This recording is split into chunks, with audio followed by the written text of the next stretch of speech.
success, energetic, passionate,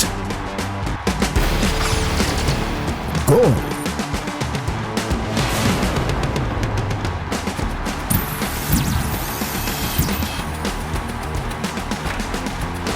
VFM Sports Center. අයිබෝන් සුබ සන්ධ්‍යාවක් සුපුරුදු පරිදි වෙක්වන්නේ VFM ස්පෝර්ට්ස් සෙන්ටර් සමගින් දවසේදී ශ්‍රී ලංකා ක්‍රිකට් පිටියේ කතා නොකරන ක්‍රිකට් පිටිය අභ්‍යන්තරය ගැන බොහෝ තොරතුරු කතා බහ කරන්නට සූදානම් තමයි අපි VFM ස්පෝර්ට්ස් සෙන්ටර් තුලින් ඔබව හමු වන්නේ. අද දවසේදී අපි සූදානම් ශ්‍රී ලංකාවේ බිහි වූ දක්ෂතම ක්‍රිකට් නායකයා, ඒ වගේමයි ශ්‍රී ලංකා ක්‍රිකට් ක්‍රීඩාවේ හැරවුම් ලක්ෂ්‍ය සයිටුවන් කරපු ක්‍රීඩකයා, ඒ වගේමයි ශ්‍රී ලංකා ක්‍රිකට් ක්‍රීඩාවට ජයග්‍රහණය කියන්නේ මොකක්ද කියලා ඉගන්වූ කෙනා එක ශ්‍රී ලංකාවේ ක්‍රිකට් අනාගතය ගැන කතා බහ කරන්නට අපි සූදානම් ඉන්නවා. ඔබ මෙහෙම කියද්දී ඔබ දන්නවා වෙන කවුරුවත් නෙවෙයි, තමයි 96 ලෝක කුසානයේ දිනදුන් නායකයා, ශ්‍රී ලංකාවේ බිහි විශිෂ්ටතම ටෙස්ට් ක්‍රිකට් නායකයා අර්ජුන රණතුංග. අර්ජුනයි අයිබෝන් කියලා පිළිගන්නවා. ඒ වගේමයි අපේ කතා බහට සුපුරුදු පරිදි එක් වෙනවා ධනුෂ් කරවින්ද. ධනුෂ් ඔබට අවස්ථාවක් තිබෙනවා අපේ කතා බහ ආරම්භ කරන්නට. අයිබෝන් මංගල, මේ අපි දන්න විදිහට අපේ ක්‍රිකට් පිටියේ ඉන්න ලොකු අයියා තමයි අපි අද කැඳවාගෙන ආවේ. අර්ජුන, ඉතින් මේ දවස්වල ක්‍රිකට් ඉලෙක්ෂන් එක ගැන බොහෝ දෙනා කතා බහ ලක් වෙනවා. අර්ජුන එනවද ඉලෙක්ෂන් එක? මොකටද අපි එන්නේ? ඇයි අපි එන්න ඕනේ? හැබැයි කාලය තිස්සේ කතා කරා දැන් අපේ මේ ක්‍රිකට් කඩා වැටිලා තියෙන්නේ. මං හිතන්නේ වැටෙන කතාව කතා කරන්නේ අද ඊයේ නෙවෙයි. අපි දන්නවා 2010 මුලින්ම කිව්වා අපි බංග්ලාදේශයට පරදින යුගයේ වැඩියාතක නෙවෙයි. මෙහෙම කිව්වොත් කෙන්යාවට පරදි ඒ අනාවේකී කිව්වා. ඉතින් මේක වෙනස් කරන්න අර්ජුන අයියලා එන්න ඕනේ නැද්ද? මම තා නායකයා කියන්න පටන් ගන්න ඉස්සෙල්ලා.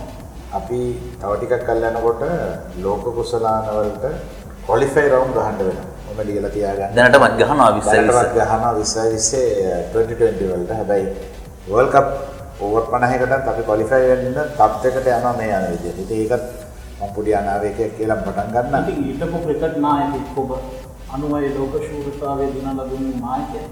ඔබට දුකක් නැද්ද මේ තත්ත්වයට යන්න දීලා බලාගෙන ඉන්නේ? නෑ, අපි මම උත්සාහ කරන්නේ. මම අර මේ කිව්වා වගේ මම කිව්වා වගේ 2000 ඉඳන් මම මේක පෙන්නුවා. මම පාර්ලිමේන්තු එකට මම ඇත්තටම දේශපාලනයට ආවේ වෙන එකක් ඉඳන් නෙවෙයි. මම දේශපාලනය අප්‍රිය කරපු කෙනෙක්. හැබැයි මම දේශපාලනයට ආවේ මේ ක්‍රිකට් ක්‍රීඩාව හදන්න අඩු ගන්න යම් බලයක් අවශ්‍යයි කියන එක මට තේරුණා ක්‍රීඩා කරන කාලේ. මම දැක්ක ගාමිණී මහත්මයා මහවැලි අමාත්‍යවරයා හැටියට තමයි ක්‍රිකට් ආයතනයට ආවේ. ඒ ඇවිල්ලා ක්‍රිකට් එක හැදුවා. ඒ බලයක් තිබුණ නැත්නම් එතුමාට ඒක කරන්න බෑ. මම 2001 ඉඳලම තිබරණ නිලවරණ වලට ගියා. ක්‍රිකට් නිලවරණ වල කවදාත් අපිට ජයග්‍රහණය කරන්න හම්බෙන්නේ නැහැ. මේක ක්‍රීඩාව නෙමෙයි. ක්‍රිකට් ක්‍රීඩාව කියන්නේ මේ ඡන්ද ගන්න, ඡන්ද දෙන මිනිස්සුම එක්කව කරගෙන ඒගොල්ලන්ව බලාගෙන ඒගොල්ලන්ගේ ජීවිත හදන දෙන එකක් මිස ක්‍රිකට් ක්‍රීඩාව සහ ක්‍රිකට් ක්‍රීඩකයෝ ගැන බලන කණ්ඩායමක් නෙමෙයි මේ ඇවිල්ලා තියෙන්නේ. ඉතින් ඒක උග්‍රම වුණා 2015 දී. මම පොඩ්ඩක් අතීතයට ගියොත් 2015 අපි බහපාලන ආණ්ඩුව හදපු වෙලේ ක්‍රීඩා මන්ත්‍රීවරයා හැටියට නවීන් දිසානායක මන්ත්‍රීවරයා පත් වුණ පොඩි කාලයකට. අර ආණ්ඩුව ශ්‍රී ලංකා නිදහස් පක්ෂ දෙක එක හොයන්න ඉස්සෙල්ලා. මහ මැතිවරණයට පෙර පාර්ලිමේන්තු අපි ආපු ගමන්. ඒ කියන්නේ දින 100 කාලේ. දින 100 කාලේ ඒකෙදි අපි සාකච්ඡා කළා නවීන් දිසානායක මන්ත්‍රීතුමා සභාවක් කීප දෙනෙක් සහභාගී වෙලා අපි ලෝක ක්‍රිකට් කවුන්සිල් එකට ගිහිල්ලා පෙන්නුවා මේකේ තියෙන මේ තත්ත්ව වෙනස් කරන්න ව්‍යවස්ථාව වෙනස් කරනවා. ඒකට ඒගොල්ලෝ අපිට දුන්නා අවාසනාවකට වගේ අර ආණ්ඩු පක්ෂ දෙක එක්කවලා ජාතික ආණ්ඩුව හදනකොට වෙනත් අමාත්‍යවරයෙක් ඇවිල්ලා මේ ප්‍රජාතන්ත්‍රවාදය කියන වචනේ තියෙනවානේ. ක්‍රිකට් වලට ප්‍රජාතන්ත්‍රවාදය දෙන්න ඕනේ කියලා. රටේ ප්‍රජාතන්ත්‍රවාදය දෙන එකත් හරිය ක්‍රිකට් වලට දෙන්න ඕනේ. හැබැයි මේ ප්‍රජාතන්ත්‍රවාදය ඡන්ද ක්‍රමය කියන එක ප්‍රජාතන්ත්‍රවාදය නෙමෙයි. ඒක හොරකම, දූෂණය, වංචාව, මාෆියා එක කියන එක මම හැමදාම කියලා තියෙනවා. මම 2000 ගිහිල්ලා බලන්න හංසාට අරගෙන 2000 ඉඳන් මේව ගැන කතා කරලා තියෙනවා. මම ආයි කල්පනා කරා අයි මම ගිය පාර ඡන්දයකට ආවා. මම නිලවරණයේදී මම ආවේ උපසභාපති කෙනෙක් හැටියට. ඒකෙත් මට දිනන්න බෑ. ඉතින් කවුද මේ දිනන්නේ? මොනෝ ගහපොන්ද? ක්‍රිකට් ගහපුවද? දැන් අපි මම දන්නවා මගේ ඉතිහාසය මොකක්ද කියලා. මගේ තාත්තාගේ ව්‍යාපාර මොනවද කියලා මම දන්නවා. ඔය ඉන්න අය පපුවට අතක් කරලා අහන්නේ ඒගොල්ලන්ගේ කී දෙනෙක්ගේ සූදු ව්‍යාපාර කරන අය ඉන්නවද කියලා. අපි එක්කෙනෙක්ව අතනින් අයින් කරගත්තා. ඔය ඉන්න ප්‍රධානින් ඉන්න ඒගොල්ලන්ගේ තාත්තලා සූදු ව්‍යාපාර රේස් කරපු අය. ඒගොල්ලන්ගේ පපුවට අත තියලා අහන්න කියන්නේ ඒගොල්ලන්ගේ තාත්තලා සූදු ව්‍යාපාරය කරන්නේ නැද්ද කියලා මම මේ බක්කීමකින් කියන්නේ. ඔය ඕව ගැන අපිට කතා කරලා වැඩක් නැහැ. ක්‍රිකට් ක්‍රීඩාව විනාශ වෙන්න ඔබ කිව්ව දැන් සූදු ව්‍යාපාරවල ඉන්න කට්ටිය ඉන්නවා කියලා. දැන් එක්කෙනෙක්ව අයින් කරා. අනිත් අයත් අයින් කරන්න ක්‍රමයක් නැද්ද? නෑ දැනට නැතුව එන්න පුළුවන්. මොකද දැන් මම දන්නවා මගේ තාත්තට සිනමා හලක් තිබුණා. මගේ තාත්තා ව්‍යාපාරයක් මොනවා ව්‍යාපාරයද කරේ වාහන කරා ඒ වගේ ව්‍යාපාර කරා. හැබැයි මගේ තාත්තා සූදු ව්‍යාපාර රේස් බයි රේස් කරේ නැහැ. හැබැයි ඔය ඉන්න සභාපතිවරුන්ගේ හිටපු සභාපතිවරුන්ගේ තාත්තලා කරා. ඒකට මම දුසක් කියනව නෙමෙයි. නමුත් මේ සිස්ටම් එක හැදුනේ 2015 තිලංග සුබතිබාල මහත්තයාට අවසරයක් දුන්න එන්න. ඒ අවසරයත් එක්ක දාසිගාසේකර අමුතුමාලා දුන්න අවසරයත් එක්ක ප්‍රජාතන්ත්‍රවාදයේ මේක. ඊට අද ක්‍රිකට් වලට වෙච්ච විනාශය බලන්න.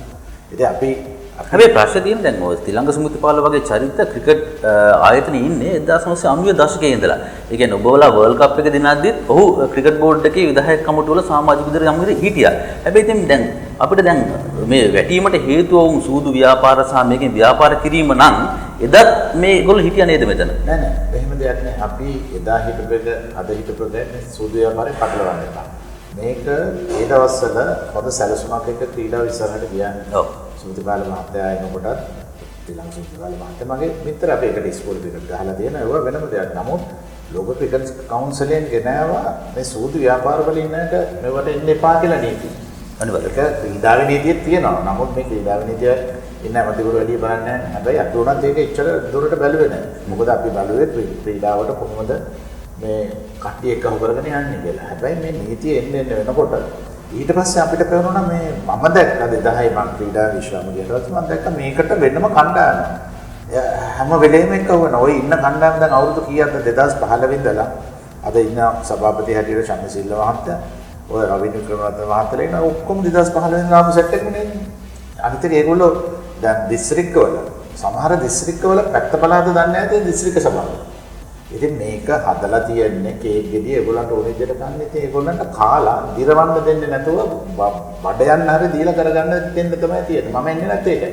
මම මේ පාර ගොඩදෙනේ මට කතා කරලා කිව්වා අපි නිලවරණයට ඉදිරිපත් වෙනවා කියලා. මම කිව්වා මම ඉදිරිපත් වෙනවා. මම කියන්නේ මේ தත්ත්ව වෙනස් කරන්න ඕන නම් මම කිව්ව නාමල් රාජපක්ෂ මහත්මයා හම්බෙච්ච වෙලේ එතකොට තමයි මේකේ හොඳ බලය තියෙන්නේ.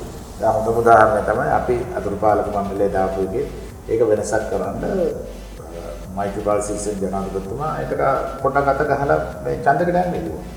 හැබැයි රනිල් වික්‍රමසිංහ මහත්තයා මොනවා වුණත් හැදුවා මේ ක්‍රිකට් හදන්න මේ අතුරුපාලක මණ්ඩලයත් එක්ක කතා කරලා රනිල් වික්‍රමසිංහ මහත්තයාත් මම දන්න හැටියට ලෝක ක්‍රිකට් කවුන්සිලයට කතා කරලා අගමැතිවරයා හිටියා.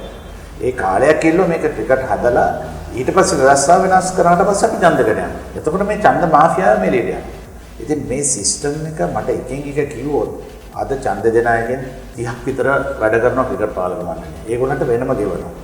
මම දැක්ක මේ ළඟදී මම හිතන ඔබතුමාගේ මේ ඉන්ටර්වියු එකේද කොහෙද ශම්සිල්ල මහත්තයා කියනවා පහුගිය කාලේ මම කොරෝනා කාලේ මගේ සමාජිකයන්ව බලාගත්තලු. එයා බලන්න තියෙන එයාගේ සල්ලි වලින් නෑ. ඒක බෝඩ් එකේ සල්ලි වලින්. එයා ඔය දෙන්නේ ක්‍රීඩා සමාජ වලට එයාගේ සල්ලිද? නෑ. මේ මම දැක්ක ඊයේත් මම හිතන්නේ ක්‍රීඩා සමාජ කීපයකට සල්ලි දෙනවා. මොකටද දෙන්නේ? කියන්නේ මේ සන්තෝෂම් පගාව දෙනවා. නීති අනුකූලව පගාව දෙනවා. ඒ කියන්නේ ඔබ කියන්නේ දැන් මේ ක්‍රිකට් පාලක මණ්ඩලයේ මෑතකදී ඒගොල්ලෝ කාලේ අවසන් වෙනවා. ඒ කියන්නේ මේ ඡන්දෙට බලාගෙන මේ සල්ලි දෙන්නේ. බලන්න ඊයේ පෙරේද ක්‍රීඩා සමාජ කීපයකටත් මුදල් ආදා. දැන් ඒගොල්ලෝ කියන්නේ ක්‍රිකට් සංවර්ධනයට දෙනවා. එතකොට ක්‍රිකට් සංවර්ධනය කියන්නේ හැමෝම දන්නා මේ නිලවරණයකට එනවා. නිලවරණයකට එනවා මම එනවා දැන් මම දෙන්න තමයි සල්ලි දෙන්නේ. මට ඡන්ද දෙන්න. එතකොට ක්‍රීඩා සමාජය අසරණ වෙනවා. මොකද ඒක දුන්නේ ඒක ඡන්ද දුන්නේ නැත්නම් ඊළඟ අවුරුද්දකටම මේගොල්ලන්ට කිසි දෙයක් හම්බෙන්නේ නැහැ.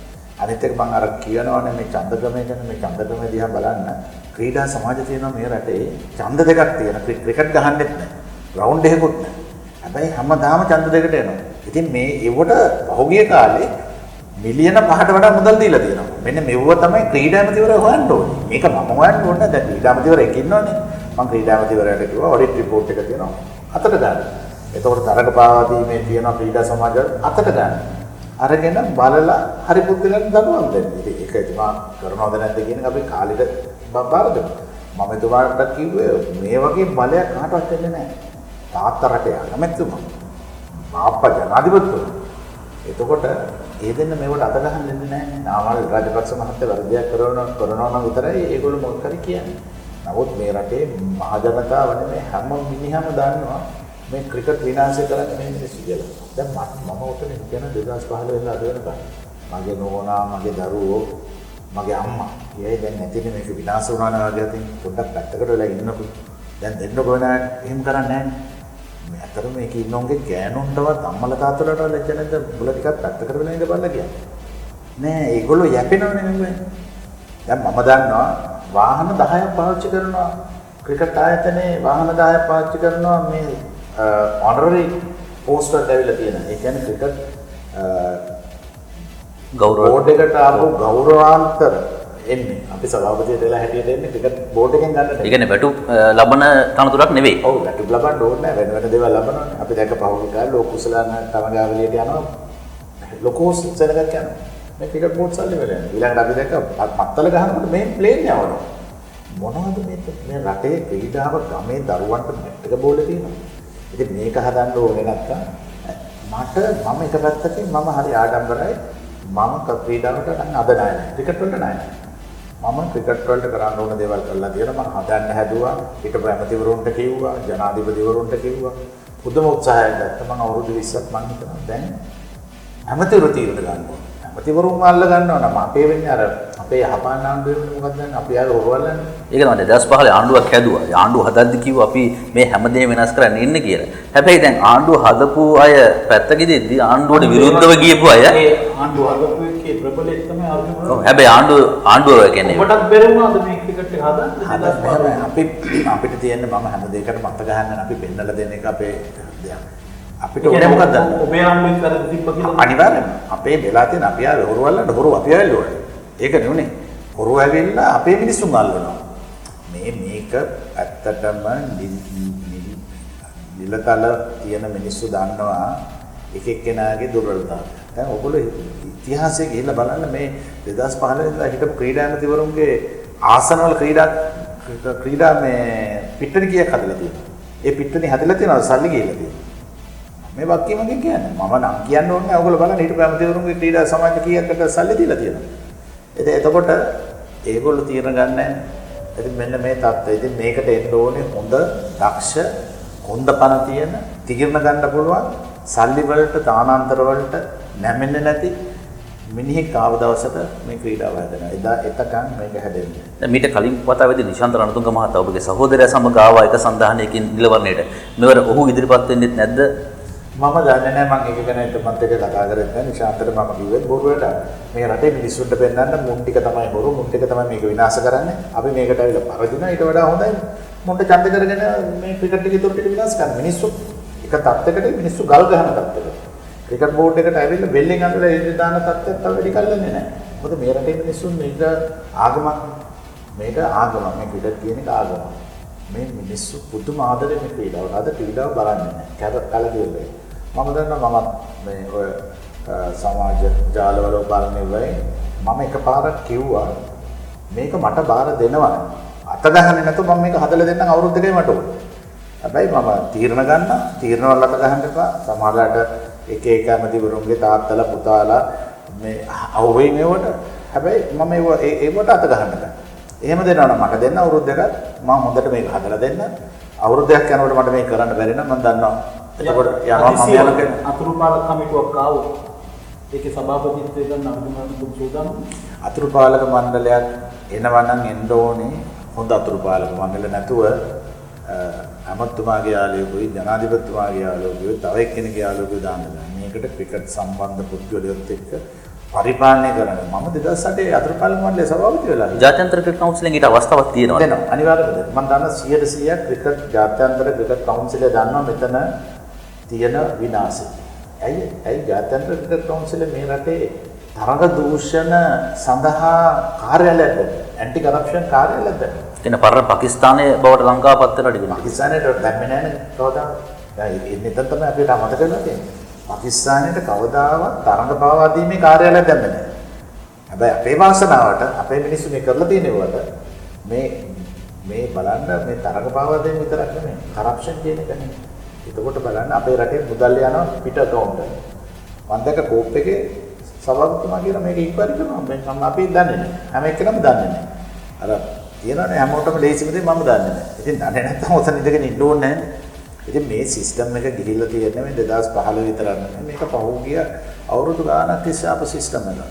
හැබැයි ඔයගොල්ලෝ අඩියක් අපි පස්සට අරගෙන හැම අතුරුපාලක මණ්ඩලෙ විජයමල්ල සේකර මහත්තයා, ඩී.එස්. විජයදිලක මහත්තයා හිටියා, ඩී.එස්. ඩිසිල්ල මහත්තයා හිටියා, ජයන්ත ධර්මදාස හිටියා කෙටි කාලේ. මම හිටියා. ඒ කාලේ බලන්න ක්‍රිකට් කොච්චර දියුණු වෙලා තියෙනවද? මොකද අපි කාටවත් උත්තර බඳින්න ඕනේ. අපි උත්තර බඳින්න ඕනේ රටේ මිනිස්සුන්ටයි ක්‍රීඩා මැතිවරයාට විතරයි. මම ක්‍රීඩා මැතිවරයා හිටියේ ගාමින් ලොකුගේ මහත්තයා, මම ජනාධිපතිතුමා ඉන්දිරාජපක්ෂ මහත්තයා මාව පත් කර අතුරුපාලක මණ්ඩලෙ මට උත්තර දෙන්න තිබ්බේ දෙන්නට විතරයි. මට මේ ක්‍රීඩා සමාජවල ඉන්න අයට ඒගොල්ලන්ගේ පවුල් බලා ගන්න, ඒගොල්ලන්ට වාහන දෙන්න මට අවශ්‍යතාවයක් නැහැ. දැන් මේ ඡන්දවල යන සිස්ටම් එකත් එක මේ සියලු දෙනාම බලා ගන්න සිද්ධ වෙලා. එතකොට මේ ක්‍රිකට් සල්ලි යන්නේ ක්‍රිකට් වලට නෙමෙයි.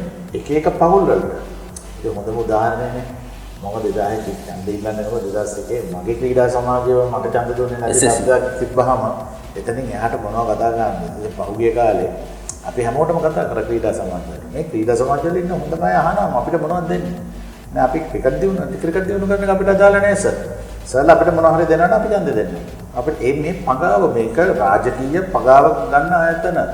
ඔය කවුරු මොනවා කිව්වා? ඔය ඔබ දෙනෙක් කියනවානේ මේ ප්‍රජාතන්ත්‍රවාදය කියන මම දැක්කා සභාපතිතුමා කියනවා අබ්දුල් රන්තුක ඡන්දෙත් පැලදුනා මම ඡන්දෙත් පැලදුනා. ඒකට මම පැත්තකට දැන් අවුරුද්දක් නිකන් ඉන්නවා. දැන් අතුරුපාලක මණ්ඩලය දාන්න බෑනේ. පාර්ලිමේන්තුවට ඔන්න බලන්න මනස. ඔයගේ ඉන්ටර්වියු එකේ කියන අතුරුපාලක මණ්ඩලයක් දාන්න පාර්ලිමේන්තුවට. මෙන්න මේ જાතියේ මිනිස්සුනේ ටිකක් දුවන්නේ. ඉතින් මේ වගේ මෝඩ තකතිරු වැඩකට විකත් දුන්නාම අඩු ගන්න මෙහෙම තියෙන එක ගැන අපි සන්තෝෂ වෙනවා. අපේ පාසල් ක්‍රීඩා පද්ධතිය හොඳයි. මම හිතන්නේ තත්ත්වය බාල වෙලා තියෙනවා. හැබැයි තාම මේ ගමවල වලින් මේ කණ්ඩ පොඩ නැති දුප්පත් කොල්ල කොහෙන් හරි මතුවෙනවා. එක જાතිය කොල්ල මතුවෙනවා. ඒක තමයි අපේ වාසනාව. හැබැයි ක්‍රිකට් පාසල් වලට මොනවද කරලා තියෙන්නේ? කරන්නේ නැහැ. මොකද පාසල් 500ක් ක්‍රිකට් ගහනකොට කොහොමද පාසල් 500 බලන්නේ? ඊට වඩා ලේසි ක්ලබ් එකක ඡන්ද දෙක ගන්න මිලියන 5ක් වියදම් කරපුවාම හරි. පාසල් ක්‍රිකට් වලට වියදම් කරනවා නම් මිලියන 500ක් විතර වියදම් කරනවා. එතකොට මේගොල්ලන්ට ලේසි අර ක්‍රිකට් ගන්න නැති ක්‍රීඩා සමාජ වලට මිලියන 2-3 දීලා ඒගොල්ලන්ව සන්තෝෂෙත් දෙන්නේ ඡන්ද ටික ගන්න. මේ සිස්ටම් එක ඕක නැහැ කියන්න බෑ. ඕගොල්ලෝ ගිහලා බලන්න ක්‍රීඩා සමාජ කීයක් තියෙනවා. SSC, NCC, CCC, Bloomfield වගේ කෝල්ස් වගේ කණ්ඩායම් වලට තියෙන ඡන්ද දෙකම මුට්ටුවල් කියලා ක්‍රීඩා සමාජයක් තියෙනවා. ඒක මම දන්නේ කවුද ඉන්නේ කියලා. හැබැයි සල්ලිත් ඒවල තියෙනවා ඒගොල්ලන්ට සංවර්ධනය සඳහා. ක්‍රිකට් ටීම් එකකුත් නැහැ. තව වගේ 10ක් විතර තියෙනවා. ඉතින් මේ සිස්ටම් එක ක්‍රීඩා මැතිවරයෙක් එන්නේ ක්‍රීඩා මැතිවරයාට තේරෙන්නේ නැත්නම් ක්‍රීඩා මැතිවරයා ෆේල් කියන්නේ මට තියෙනවා. අපෝ පහුගිය ආරවල ඔය මෙහෙමයි. දැන් පහුව දවස්වල ඔබතුමා සෑහෙන මේ ගැන කතා කරලා කිව්වා ක්‍රීඩා මැතිවරයා මේකේ සම්බන්ධයෙන් අවධානය යොමු කරන්න අපි කතා කරොත් සහයෝගය ලබා දෙන්න සූදානම් කියලා. ක්‍රීඩා මැතිවරයාගෙන් හෝ කාගෙන් හරි ආණ්ඩුව පාර්ශ්වයෙන් යම්කිසි ආරාධනාවක් ආවද මේ සම්බන්ධයෙන් සොයා බලන්න එන්න කතා කරන්න එන්න කියලා. නෑ මට අද වෙනකන් කවුරුත් කතා කරලා නෑ. මට පෞද්ගලිකව නාමගාති ප්‍රශ්නතුමා හම්බෙලා තියෙනවා. ඒක අපි දෙන්න පොඩි ගානක් පෞද්ගලික මට්ටමේ යාළුකමක් තියෙනවා. එහෙම නැත්නම් මට කවුරුත් ජනාධිපතිවරයා හෝ අගමැතිවරයා හෝ ක්‍රීඩා මැතිවරයා ක්‍රිකට් වලට සම්බන්ධ වෙන කියලා අද වෙනකන් කියලා නෑ. ඉතින් මට ඒක මට අදාළ දෙයක්වත් නෙමෙයි. මම මොනවනම් මම තියලා තියෙන වාර්තාව මම හරි උඩගොමිනියෙක් නෙමෙයි. කාට පදන්න බෑනේ. මමනේ පළවෙනි නායකයා වුණේ වර්ල්ඩ් කප් එකක් දෙන්න. මගේ ටීම් එකත් එක්ක මම දෙන්නා. මට වාසනාව තිබුණා මම හොඳ කොල්ල 14 දෙනෙක් මම හදාගෙන ගියා. ඒකේ කාටවත් කඩන්න බෑ. ඉතින් මම හිතනවා මම රටට ණය නැහැ කියලා. හැබැයි මේක කරන්න පුළුවන් කියන එක මම දන්නවා. මම අද බලන්න මේ 2015 මේගොල්ලෝ මොනවද ආපු ගමන් කරපු දේවල් තමයි ලෝක කුසලානේ දිනපු වර්ල්ඩ් කප් එකේ හිටපු කළු විතරයි. උපුල් චන්දනවයි. පුෂ්ප කුමාරවයි. මේ හොඳටම හිටපු මොන කරෝටිද මාව නතපත්තු වයින් කරා. මේගොල්ලන්ට තියෙන පෞද්ගලික මානසිකත්වයක් තියෙන මේ වර්ල්ඩ් කප් දිනපොම් ටික තමයි මේක ඉස්සෙල්ලාම විනාශ කරන්නේ. ඒ මට මාව විනාශ කරන්න බෑ මම.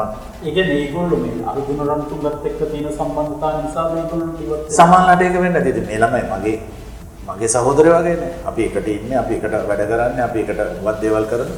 සමානලට දැන් අනිත් එක ඒගොල්ලන්ට මේ වර්ල්ඩ් කප් එකේ ටීම් එකේ හිටපු අයව පාවිච්චි කරන්න බෑ. සමහර අය කීප දෙනෙක් පාවිච්චි කරන්න පුළුවන්. නමුත් හැමෝම පාවිච්චි කරන්න බෑ. ඉතින් මේ වගේ තත්ත්වයක් ඇවිල්ලා තියෙනවා. ඉතින් මේ ක්‍රමය කවදා හරි වෙනස් වෙන්න ඒකයි මම කියන්නේ.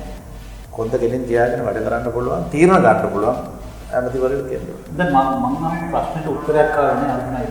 දැන් මම අහන්නේ මේ අදිසියවත් අතුරුපාලක කමිටුවක් ආවොත් ඒකේ සභාපතිත්වය බලන්න ඔබ සූදානම් ඉන්නවද? අතුරුපාලක මණ්ඩලයක් ආවොත් මට බාර දුන්නොත් මම කියනවා මෙන්න මම මගේ ටීම් එකට මෙන්න මේකට අවසර දෙන්න. එතකොට මම අමතිවරයෙක් ගියොත් තව නම් දෙක තුනක් තියෙනවා කියලා ඒක මට කිසි ප්‍රශ්නයක් නැහැ. හැබැයි මේ නම් දෙකේ හොරු ඉන්න බෑ. මේක වැඩ කරලා ක්‍රිකට් දියුණු කරපො ක්‍රිකට් වල වාක් වැඩ කරපු අය ඉන්නවා, දක්ෂ අය ඉන්නවා, උපදේශකත්වය ගන්න ඕනේ අය ඉන්නවා, වැඩ කරන්න පුළුවන් අය ඉන්නවා. මේකේ එකම සෙට් එක සභාපති උපසභාපති වෙන උපසභාපති ලේකම් වෙන මේක රවුමේ ගිහිල්ලා මුන් ටික ඔක්කොම මේක හැමදාම විනාශ කරලා කාලා තියෙනවා. ඉතින් ඕක වෙනස් කරන්න අවුරුදු දෙකක් ලෝක ක්‍රිකට් කවුන්සිලෙන් අවසර ගන්න එක අපි පෞද්ගලිකව ගන්න පුළුවන්. මම පෞද්ගලිකව කතා කරලා ඉල්ලන්න පුළුවන්. මම විතර නෙමෙයි මේ රටේ ඉන්න තව කීප දෙනෙක් ලෝක ක්‍රිකට් කවුන්සිලත් එක්ක සම්බන්ධතාව තියෙන. ඒගොල්ලන්ගෙන් ඉල්ලුවක් දෙනවා. ඒක දීලා කියන්න ඔබට සූදානමක් නැද්ද ලෝක ක්‍රිකට් කවුන්සිලෙන් මේ අතුරු පාලක කමිටුවක් ආවොත් ශ්‍රී ලංකාවේ ක්‍රිකට් වලට බාධාවක් එල්ල වෙන්නේ නැහැ කියන ස්ථාවරය ගන්න ඔබ උත්සාහයක නිරත වෙන්න නෑ. ඒ දේශියම කරන්න පුළුවන්. අපි ගිය පාර 2015 මම කතා කරන්නේ. මම විතර නෙමෙයි මේ රටේ අගමැතිවරයා කතා කරා ලෝක ක්‍රිකට් කවුන්සිලයට මට මේක බේර ගන්න ඕනේ කියලා. ඒ මොන දේවල් තිබුණා රනිල් වික්‍රමසිංහ මහත්තයා පරාජය වෙච්ච ගැත. නමුත් ඒ 2015 දී ගත්ත තීරණයෙන් තමයි අපි හරි මාකට හරිය ලයින් එකට ක්‍රිකට් දාන්න හදුනා. මේක අවසනාවකට අපිට ඒක කරගන්න බැරි වුණා. මොකද අපිට ජාතික ආණ්ඩුවක් තියෙනකොට අදහස් එකක්. නමුත් අපි අර එක්සත් ජාතික පක්ෂයේ ආණ්ඩුව තිබුණා නම් මම දේශපාලන මේ ක්‍රිකට් වලට ගහන්න හරිම කැමති දෙයක්.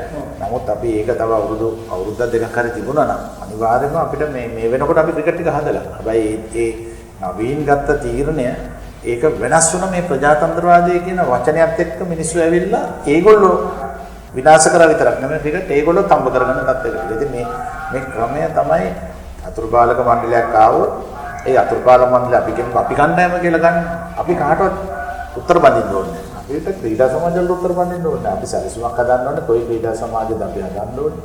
අනිත් එක මොකද දෙනෙක් කියනවා මේ පළවෙනි පෙළ ක්‍රීඩා සමාජ 27ක් 26ක් පොත් තියෙනවා. ඉතින් 26ක් තියෙනවා. ඉතින් මේගොල්ලෝ කියන අපි රට පුරා බෙදලා නැහැ. ඒගොල්ලෝ ක්‍රීඩා සමාජ හදාගෙන ඒගොල්ලන්ට මොකද ෆස්ට් ක්ලාස් ගහනකොට සල්ලි දෙනවා. ඒක ඔය ෆස්ට් ක්ලාස් ටීම් හැම කණ්ඩායම වලම ඉන්නේ ඒගොල්ලන්ගේ මේ කැචප්ලා ටික. ඉතින් ඔය ළමයි අනිත් එක තමයි තියෙනවා මේ රටේ තව ප්‍රශ්නයක් තියෙනවා. මේ රටේ ළමයි යනවා එංගලන්තේ ඕස්ට්‍රේලියාව ක්‍රීඩා කරන්න. එතකොට පළවෙනි පෙළ ඇමරිකාවටත් යන්න පටන් ගන්න තියෙනවා. ඇමරිකාවේ තාම ෆස්ට් ක්ලාස් ක්‍රිකට් ඉල්ලන්නේ නැහැ. හැබැයි ඕස්ට්‍රේලියාව එංගලන්තේ කියනවා පළවෙනි පන්තියේ ඒ කියන්නේ ෆස්ට් ක්ලාස් ක්‍රිකට් ගහපුවොත් තරග 3ක් හරි 5ක් හරි මම දන්න හැටියට ගහන්න ඕනේ. ඒ තරගාවලියට යන්න. මේ ළමයිගෙන් කීයක් හරි හම්බ කරගත්තේ මොකද ඒගොල්ලෝ යන්නේ? මේ රටේ ගෙවන්න තියෙන්නේ. අපි මේ ක්ලබ් වල ඉන්න සභාපතිවරුන්ට ඒගොල්ලන්ගේ නෝනලාව පිටරට ගෙනියන්න නැතුව මේ සල්ලි ටික හරියට ක්‍රීඩා සමාජ 12ක් 14ක් පළවෙනි පන්තියට දාලා දෙවෙනි පන්තියට තව ක්‍රීඩා සමාජ 12ක් 14ක් දාලා මේ ළමයින්ට හොඳට ගෙවලා ඒගොල්ලන්ට ජීවත් වෙන්න අවුරුද්දක් ජීවත් වෙන්න පුළුවන් වෙන විදිහට පඩියක් ගෙවුවොත් මේ ළමයි එක්කෙනෙක්වත් මේ රට දාලා යන්නේ නැහැ. මේ යන්නේ මොකද? මේ ක්‍රිකට් ආයතනයේ තියෙන දූෂිත කමත් එක්ක මේ ළමයින්ට මෙතන ඉන්න බෑ. මේ ළමයින්ට නෙමෙයි ගෙවන්නේ. අද බලන්න මේ හොඳම වාහන පාවිච්චි කරන්නේ මේ ක්‍රිකට් ආයතනයේ ඉන්න මිනිස්සු. ක්‍රිකට් ගහන දරුවෝ යන්නේ මොනවද බස්වල? කෝච් වල යන්නේ. මේ ෆස්ට් ක්ලාස් ගහන්නේ මම දන්න කෝච් බස්වල යනවා. එක්ක මොටර් සයිකල් වල යනවා. වැටිලා තියෙනවා. හැබැයි අරගොල්ලෝ ඡන්දය අරගෙන ඇවිල්ලා ඒගොල්ලන්ගේ ක්‍රීඩා සමාජවල ඡන්ද දෙනවුත් යනවා හොඳට ප්ලේන් වලත් යනවා. මේ සිස්ටම් එක තමයි මේ රටේ ක්‍රිකට්. හැබැයි දැන් ක්‍රීඩා අමාත්‍යවරයා තේරුම් ගන්නත් තියෙනවා අපිට පේන හැටියට මේ ක්‍රිකට් පාලක මණ්ඩලය වෙනස් කරන්න බෑ, ක්‍රිකට් ආයතන නිලධාරි මණ්ඩලය වෙනස් කරන්න බෑ. ඒ හන්දා මේ ක්‍රිකට් හදන්න කමිටුවක් දාලා තිනවා. මුරලීධරන්, මහානාම, සංගක්කාර ඒ වගේ කණ්ඩායමින් කමිටුවක් දාලා. ඔබ විශ්වාස කරනවද මේ කමිටුවෙන් සාර්ථක ප්‍රතිඵල ලබා ගන්න පුළුවන් වෙයි කියලා? නෑ අපිට ඉන්නේ දක්ෂ පුද්ගලයෝ හතර පස්සේනේ මම කියන්නේ හරිම හොඳයි ඒගොල්ලෝ ඒකට ගෙවෙච්ච එක. අපි බලමු කොච්චර කාලෙ ඒගොල්ලෝ ඉඳීද කියලා. මොකද ඒගොල්ලෝ මම දන්න හැටියට උතන කවුරුත් පඹය වෙන්න කැමති නෑ. බොරුවට මේ මාධ්‍ය ඉස්සරහා දාලා මෙන්න මගේ මොකද්ද උපදේශක කමිටුව හැබැයි උපදේශක දෙන උපදේශ ක්‍රිකට් පාලක මණ්ඩලය ගන්නෙ නැත්නම් එතනින් එහාට මොනවටද ඕගොල්ලෝ ඉන්නේ. අපි මමත් ඒක මම හරි කැමතිද මම මුරලිව හම්බුණා මට අරවින්ද හම්බුණා ප්‍රශාන්ත හම්බුණා. ඉතින් ඒගොල්ලෝ කිව්වේ ඔක්කොම අමතුමා ආවිල්ලා ඉල්ලීමක් කරගෙන ඒගොල්ලෝ මක්ක හරි හොඳයි ගිහින් උදව් කරා. හැබැයි සමහර අය කිව්වා මයි අපි කියනව කරන්නේ නැත්නම් අපි මෙතන ඉන්නේ නැහැ කිව්වා. අපි බලමුකෝ කොහොමද ඔක යන්නේ කියලා. දැනට මම දැක්කා මුරලිධරන් කිව්වා මේ ෆස්ට් ක්ලාස් මැචස් අඩු කරන්න ඕනේ. ක්‍රිකට් පාලමවල සභාපතිවරයා කියනවා එහෙම අඩු කරන්න බෑ.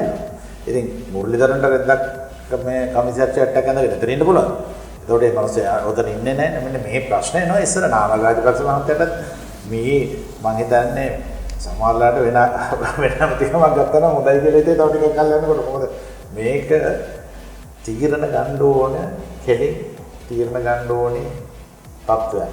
සමහරලාට ගන්නකොට පුද්ගලයෝ කීප දෙනෙක් එක්ක ජනප්‍රිය වෙන එකක් නැහැ. හැබැයි රටක් එක්ක ජනප්‍රිය වෙනවා. රටේ මේ මිනිස්සු රටේ අපේ මහ ජනතාව ප්‍රේක්ෂකයෝ මේ ක්‍රිකට් එක හදලා දුන්නොත් නාමල් රාජපක්ෂ මහත්තයා ගැන ලොකු බලාපොරොත්තුවක් තියෙනවා. හැබැයි මේකත් ඉත යානල දැම්මොත් එයාත් තව සර් ෆේල් වගේ තමයි තව ෆේල් කේස් එකක් යනවා. අපි මම හිතනවා වෙන එකක් නැහැ කියලා. අපි මම හැම එක්කෙනාටම කාලය දෙන කෙනෙක්. ඕනම කෙනෙක් දැන් අපි මේ ආණ්ඩුවක් වෙලේ ඉඳලා මම අද වෙනකන් ආණ්ඩුවට කතා කරන්නේ මම කියන්නේ කල් දෙන්න. අපි දැන් අවුරුද්දක් විතර දෙනකොට අපිට පේන මේ ආණ්ඩුව කොහොමද යන්නේ කියලා. ඉතින් මම කියන්නේ තව ටිකක් කල් දෙන්න. ඊට පස්සේ අපි කතා කරමු මේගොල්ලන්ගේ දුර්වලතාවල. අපි ක්‍රිකට් බෝඩ් එකටත් අපි ගිය පාර පෙරදුනාට පස්සේ අපි කල් දුන්නා. දැන් විනාශ වෙලා තියෙනවා. ඉතින් අපි ක්‍රිකට් ගැන කතා කරනවා දැන්. ඒතකොට ඒගොල්ලන්ට ලැජ්ජාවක් මේක මේ ජරාවක් වෙලා නේද අපි හින්දා කියලා ගානක් නැතුව මම මෙතන කොහොම හරි ඉන්නවා කියන තත්ත්වයේ ඉන්න මිනිස්සුත් එක්ක ඔව මාධ්‍ය කතා කරන එකේ තේරුම නැහැ. හැබැයි රටේ මිනිස්සු මම දන්නවා එක තත්ත්වයකට ඒ දවසක වැඩි කල නෑ ක්‍රිකට් බෝඩ් එකට එන්නත් කරුණා කරලා ගෙදර බලයන් කියලා එළියට දාන තත්ත්වයකට එක්සකට තත්ත්වයකට යනවා මම දාන නිසා. හැබැයි මේ කතා කරන එක රටේ මිනිස්සු මේ සම්බන්ධයෙන් තියෙන දැනුවත් වෙන ඒ දැනුවත් වීම මේ පාලකීන්ට මම හිතන්නේ ප්‍රෙෂර් එකක් ලබා දීමට හේතු වෙනවා. ඒ වගේමයි දැන් අපි දැක්කා මේ මුරලිලා මේ කමිටුව ඉන්න ගමන් උසාවියට ගියා. මුරලි මයිකල් තිසර වගේ හිටපු ලංකාවේ ලොකු කාර්යභාරයක් ඉෂ්ට කරපු ක්‍රීඩකීන්. දැන් මේ උසාවියට යම අර හිටපු පරිපාලකයෝ කීප දෙනෙක් ඉන්නවා මේ දැන් අපිට ඉන්දියාවේ උදාහරණයක් තියෙනවා. මීට කලින් ඉන්දියාවේ ක්‍රිකට් පාලක මණ්ඩලයට ලොකු බලපෑමක් කරා ඉන්දියාවේ සුප්‍රීම කෝට් එක ශ්‍රේෂ්ඨ අධිකරණය. දැන් මේ නඩුව හරහා එවැනි බලපෑමක් කිරීමට හැකියාව තියෙයි කියලා විශ්වාස කරනවා. ඉන්දියාවේ ක්‍රිකට් අදාළ ප්‍රධානම උනේ ඒක. ඉන්දියාවේ මේ නඩුවකට ගිහිල්ලා ලෝදා කමිටියක් දාලා ඒ කමිටුවෙන් තමයි තීරණය දුන්නේ. ඒ කමිටුවෙන් තමයි දුන්නේ ක්‍රීඩකයන්ට මේක පාන. අද ගම්ගුලි නැත්නම් ජීවිතේට ගම්ගුලට දිනන්න හම්බෙන්නේ. එතකොට අර හිටපු පහුගිය අවුරුදු ගාන ඉන්දියාවේ ක්‍රිකට් වල හිටපු මිනිස්සු ටික අද ඔක්කොම එළියට ගිහිල්ලා තියෙනවා. කීප දෙනෙක් ඉතුරුලා තියෙනවා. හැබැයි අද පරිපාලනය ඔක්කොම බාර ගන්න තියෙන්නේ ක්‍රීඩකයෝ ගන්න තැන්වල. එතකොට ක්‍රිකට් අද බලන්න අද ඉන්දියාව කොහොමද ඉන්නේ කියලා. දැන් මම දැක්කා සමහර අපේ ක්‍රිකට් ක්‍රීඩකයෝ ගැන ෆිට්නස් ගැන අපි එමුක පස්සේ. නමුත් ඉන්දියාව හැම වෙලේම සැලැස්මක් එක්ක යනවා. දැන් වාගේ මාධ්‍යයෙන් මම දැක්කා තනිකර බොරු කියනවා. ඒ ටීම් මේ සංචාර තුනක් අහම් තිබ්බ කොහෙද ගියේ සංචාරය කියලා. ඔය ටීම් ටුවර් කියන්නේ ඔක්කොම බොරු කියන අඬගෙන මිනිස්සුන්ට බොරු කියලා මේ මෙහෙමනේ ඒ බොරුව කියන එක පොරොදුනාම ඒක අලුත් දෙයක් නෙමෙයි. දැන් අපි එක බොරුවක් කියන්න හදනකොට බොරු 1000ක් කියන්නේ වෙනවනේ ඒක කව කරන්නේ. මේගොල්ලන්ට ඒක පුරුදු නැහැ. මේගොල්ලන්ට ලැජ්ජාවකුත් නැහැ. ඉතින් හැබැයි මම කියන්නේ ඔය කමිටුව තමයි අද ඉන්දියාවේ ක්‍රිකට් වල දැන් IPL එක දුවන්නේ වෙනම විදිහකට. ඉස්සර IPL එක නෙමෙයි. දැන් අද IPL එකෙන් ක්‍රීඩකයෝ කීදෙනෙක් බෝ වෙනවා. මේ බිහි වෙනවද ඉන්දියාවේ? ඉන්දියාවේ ඊපාර IPL එකෙන් ගොඩක් ක්‍රීඩා කරලා දක්ෂ දක්වපු අය තමයි ඕස්ට්‍රේලියාවේ ගිහිල්ලා මේ 6 දෙනෙක් තුවාල වෙනකොට දස්කම් දැක්කේ. අපේ LPL එක ගහපුවම හරිය හොඳයි. හැබැයි LPL එක අපි ගහනවා ටෙස්ට් තරගයකට තරගාවලියකට යන්න ඉස්සෙල්ලා. අපේ ළමයි පුහුණු කරන්නේ අපේ පුහුණු කරුවා ගිහිල්ලා විස්තර ප්‍රකාශ මේ කමෙන්ටේටර් කෙනෙක් වෙනවා. එතකොට එතනට ගියපු ගමන් ළමයින් එහෙම ඇදගෙන වැටෙනවා. ඉතින් මේ ක්‍රිකට් මෙහෙම දෙයක් තියෙනවානේ. ෆස්ට් ක්ලාස් ක්‍රිකට් කොච්චර ගියවත් අපේ රටේ පළවෙනි පන්තිය නැත්නම් ෆස්ට් ක්ලාස් ක්‍රිකට් එකයි ටෙස්ට් ක්‍රිකට් එකයි අතර ලොකු වෙනසක් තියෙනවා. දැන් මට ඒක හොඳටම තේරුණා. මම උදාහරණයක් දෙන්න අපි බලන්න ටෙස්ට් මැච් එක යනකොට බන්දුලයිලා රොයිලා ඩුලිෆ්ලා සිද්ධාර්ථලා ලංකාවේ ටොප් ක්‍රිකටර්ස් වැඩි. අපි මුල දවස් එකේම තුනම අපි දිනාගෙන හිටියේ. අයකින් අපි බැලුම් කරා. ඒ මොකද අපි දවස් තුනේ තරඟ ගහලා තිබුණේ නැහැ. ඉතින් මේ එක්ස්පීරියන්ස් එක ක්‍රිකට් කියන එකේ කොච්චර අපි ලංකාවේ හොඳට ගැහුවා. අර ජාත්‍යන්තරේ යනකොට ලොකු ගැප් එකක් තියෙනවා. ඒ ගැප් එක අපි 96 වෙනකොට ගැහුවා. අපි ෆස්ට් ක්ලාස් ගහලා අපිට අර ගැප් එක මම කියන්නේ අපි ෆස්ට් ක්ලාස් ගහපු ගමන් අපේ ක්‍රිකටර්ස්ලා ගිහිලා CA ගහපු අය හිටියා. ඒ එනවා ඒ වගේ දක්ෂ ක්‍රීඩකයන් හැබැයි අර ගැප් එක ලොකු ගැප් එකක් අපි අඩු කරා. අද මේ ගැප් එක ඇවිල්ලා තියෙනවා මම හිතනවා 1982 වගේ තුන් ගුණයකට ඇවිල්ලා තියෙනවා. මොකද අනිත් රටවල් දිනු වෙලා මොකද ඒගොල්ලෝ සැලසුම් එක වැඩ ගන්න. අපි සැලසුමක් එක්ක නෙමෙයි අපි කරන්නේ මේ ක්‍රිකට් බෝඩ් එකේ ඉන්න මිනිස්සුන්ට සැලසුමක් නැහැ. මොනවද කරලා තියෙන්නේ පහුගිය කාලේ? මේ අවුරුදු දෙකට දැන් මොකද කියන්නේ කොරෝනා තිබුණා. ඉන්දියාවට කොරෝනා තිබුණා. ඉන්දියාවේ ළමයි ප්‍රැක්ටිස් කරේ නැහැ. දැන් විනය ගැන ප්‍රශ්න තියෙනවා. මම දන්නේ නැහැ. මොකද්ද මේක ඇත්තටම විහිළුවක්. ඉතින් මේ මිනිස්සු ගැන නෙමෙයි මේ ක්‍රිකට් හදන්න අර ඉන්දියාවේ උසාවි ගීතකෙන් කවුරු හරි උසාවි ගෙනිච්ච මිනිස්සු ටික ගිහිල්ලා ක්‍රිකට් එක ගත්තා. මයිකල් තිසේරලා සිද්ධාර්ථ මුරලි මේ උපදේශක කමිටුවෙත් හිටියත් මුරලියට කොන්දක් තිබුණා. ගිහිල්ලා මේ නඩුවට දාන්න. එතකොට මම දන්නවා තව ඔය හිටපු ක්‍රීඩකයෝ 3 දෙනෙක් විතර මේක අස්සම් කරන් ඉඳලා ඒගොල්ලෝ හැමීට අයින් වෙලා තියෙනවා. ඉතින් මේ වගේ තත්ත්වයක් අපේ තියෙනවා. ඉතින් හැබැයි මම දැක්ක හොඳ දෙයක් තමයි අඩු ගන්න මේ ප්‍රධාන ක්‍රීඩකයෝ පරිපාලකයෝ ඇවිල්ලා ඒගොල්ලන්ගේ මොකද්ද කරුණ තියෙන්නේ. ව්‍යවස්ථාව වෙනස් කරා. අපි උතරනේ 2000 කින් මේ ව්‍යවස්ථාව වෙනස් කරොත් මේ ඡන්ද ක්‍රමය වෙනස් කරොත් මේ රටේ ක්‍රිකට් හැදෙන්නේ. ඒ ව්‍යවස්ථාව ගැන තමයි අපි කතා කරන්නේ. නැතුව අපි කියන්නේ නෑ මේ චම්මිසිල්ලද වෙන කෙනෙක් ගැන අපිට අදාළ නෑ. පුද්ගලයෝ නෙමෙයි අදාළ. අපිට අදාළ මේ ක්‍රමවේදය වෙනස් කරන්න. ඉතින් මේකට හොඳක් තිබ්බ කෙනෙක් ආවේ මම දැකපු අවුරුදු ගාලේ නවීන් දිසානායක මහත්තයාට විතරයි. අනිල් වික්‍රමසිංහ මහත්තයාලා අපි සාකච්ඡා කරලා අපි මොකදනේ අපි කතා කරා. එතුමාට තීරණයක් ගන්න. ICC එකට කතා කරලා එතුමා ගත්ත තීරණයක් මොනවද? ගම්සානක මහත්තයා පුතා හින්දා නැති ඒ වගේ තීරණයක් ගන්න පුළුවන් නේ. අරගෙන කිව්වා නෑ. මම ගන්නවා කියනවා. ඉතින් අපි මොනවද ඒ වගේ තත්යකට අපි ගියා.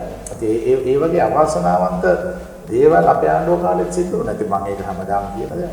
අපි දැක්ක පෞගිය දවස්වල මේ නවීන් දිසානායක මහත්තයයි නාමල් රාජපක්ෂ මහත්තයා අතර පොඩි හමුවක් සිදු වෙලා තියෙනවා. ඒ හමුවේදී අභ්‍යන්තර කාරණා මොකද්ද කියලා දන්නේ නැහැ. නමුත් මේ ඔවුනුත් මේ මම හිතන්නේ නාමල් රාජපක්ෂගේ තියෙනව නේද ක්‍රීඩාව සම්බන්ධයෙන් යම් ගත යුතු දේවල් යම් ධනාත්මක පැත්තක් පෙන්නේ ඔබට පෙනෙන්නේ නැද්ද? තියන්න ඕනේනේ. අපි රාජපක්ෂ නාමල් රාජපක්ෂ කියන මහින්ද මහත්තයාගේ පුතා කියන එක අපි අයින් කරමු.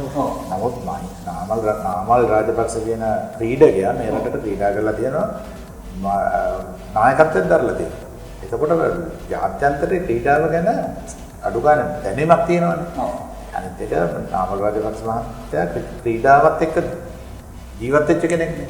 එතකොට කාලයක් තිස්සේ ක්‍රීඩා කරලා ක්‍රීඩාව ගැන අවබෝධයක් ඇති. එතකොට එයාට තේරෙනවා ඇති අර ක්‍රිකට් වල මොනවද එන්නේ. එයාට ඇත්තටම පොදු උපදෙස් දෙන කීප දෙනෙක් හරි ඇතිනේ. එහෙම නැතුව මේ බොරු කියලා දැන් හැමදාම වෙන්නේ එන ක්‍රීඩා මැතිවරයව අල්ලගන්න එකද මේ පරිපාලකයෝ කරන්නේ. කණ්ඩ බොණ්ඩ ට්‍රිප් දෙනවා. ලෝක ක්‍රිකට් කවුන්සිල් එකට ගෙනියනවා. මේ සැප දෙනවා. ඒව දින්න ගමන් අර මිනිස්සු ටික කෙලින්ම වැටෙනවා. දැන් මේ වගේ තත්යකට මම ඒකයි කියන්නේ. නාමල් රාජපක්ෂක දරන මේක කරන්න බෑ කියලා. මොකද එයාට කාගෙවත් යැපෙන්න ඕනේ නැහැ. හැබැයි ඒ නාමල් රාජපක්ෂ කැමතිතුමාට වඩා ක්‍රීඩකයා මේ ක්‍රීඩාව ගැන කැක්කමක් තියෙනවා නම් දන්නවනේ. හරි පුද්ගලෙත් එක්ක මේක සාකච්ඡා කරොත් ඒගොල්ලෝ මම හිතන්නේ දැනටම සාකච්ඡා කරනවා මම දන්නේ හැටියට. තීරණයක් එයිද කියලා අපි බලන්න. දැන් ඊළඟ කාරණේ තමයි දැන් ඔබට ක්‍රිකට් පරිපාලනයේ යම්කිසි වගකීමක් දැන් පැවරුනොත් ඔබලා යම්කිසි සැලැස්මක් ඉන්නවා. අපේ ක්‍රිකට් ක්‍රීඩාවේ මේ දින තත්ත්වයෙන් ගොඩ එන නම් ගත යුතු මූලික පියවරන් කීපය මොනවාද? කෙටි කාලේ ඕක තියෙනවනේ කෙටි කාලේ න මධ්‍යම කාලේ න සහ දීර්ඝ කාලේ න සැලසුම් ටිකක් හදන්න ඕන. අපි ඉස්සෙල්ලාම අතරම සැලස්මක් තියෙනවද? සැලස්ම ඉතින් මම 2008 ඇවිල්ලා කරපු සැලස්මේ මම මාස 8 ඉන්න පුළුවන් උනේ. මාස 8යි මාවත් එළවන්නේ. මොකද මේක හරි දේවල් කරනකොට එළවනවා. මම බැලුවා යනකොට මම දැකලා තියෙනවා මම මේ රට පුරාම යන පුද්ගලෙක්. මම යනකොට මම ක්‍රිකට් ග්‍රවුන්ඩ් එක මැච් එකක් ගහනවා වාහනේ නවත්තලා චුට්ටක් බලන් ඉන්නවා. මම දකිනවා මම උදාහරණයකට මම කතරගම යන වෙලාවට මම දැක්කා මේ ළමයි වගේ ඇත්ලට බෝල ක්‍රීඩා කරනවා. මේ ඒක ඉස්කෝලේ ඉස්සර පෑඩ් එක විතරයි තියෙන්නේ. අනිත් පෑඩ් එක නැහැ. මොකද ඒගොල්ලන්ට නැහැ. අනිත් පෑඩ් එක දාගෙන ඉන්නේ අනිත් එක.